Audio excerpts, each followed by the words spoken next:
Hi friend good morning एबे मोर सब काम सरी जाइए मुझे ठाकुर पूजा करके आसी जाइए। चलते देखा आज माछ बेसर रेसिपीटा देवी माछ बेसर भजार पखाड़ सहित खाइले बहुत ही बढ़िया लगे। आपड़ थे ट्राए करके निश्चय देखिए। चलते देखिए माछ बेसरटा मुझे केमती कर देखना माछटा धोई नहीं अल्प लुण नहीं जाऊँगी से हल्दी नहीं जी आप देखिए ने कारण आम बेसर जेहतु दौरान तेंतुली भी दौरान टमाटर भी पकाउं तो स्वाद अनुसार लुण ने अधिक टी ने कारण जी माछ भजार पकाती ताठू अधिक आम लुण ने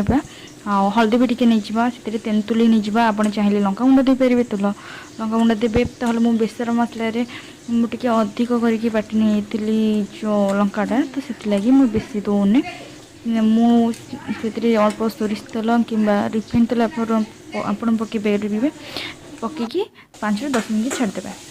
छाड़ सारापर मुझे पैन तेल देदी गरम करदेवी पैनटा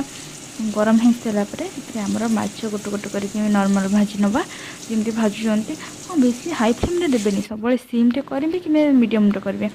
टी मीडियम टू कम कले बहुत भल हम कारण आम बेसरटा पोड़ ना तो से लगे मीडियम रू टी कम करदे तो बढ़िया माछ भाजी हो पखाड़ सहित पखाड़ कि दही पकईदेवी पखाड़ भातर कि दही पखाड़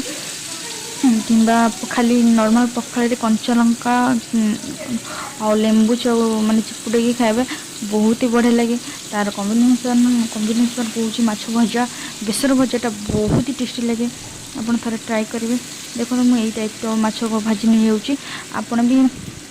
ट्राए करूँ बहुत ही बढ़िया लगे। आमर माछ प्रायतः एमती भजा थे दी थर हो सप्ताह 2 थर हम आइंस तो आमर भजा टी समस्त भल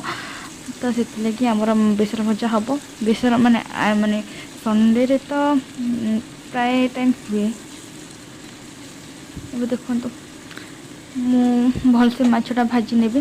पखाड़ से टी पोड़ पोड़ न कले ना तो भल लगे से मुझे कड़ा कर भाजी ने ये माछ बेसरटा मत बेसी भल लगे माछ अपेक्षा कारण से जो पोड़ा पोड़ा अंशटा खाइबा बहुत भल लगे से मसलाटा आपन थे ट्राए करूँ ट्राए करी तो देखी कमेंट रे कहि केमती होता मो माछटा आदि मो भिडियोटी आप देखुं तो लाइक करंतु कमेंट करंतु शेयर करंतु आपण फ्रेंड मान को फैमिली को कहतु मत बहुत सारा सपोर्ट करंतु। Thank you for watching.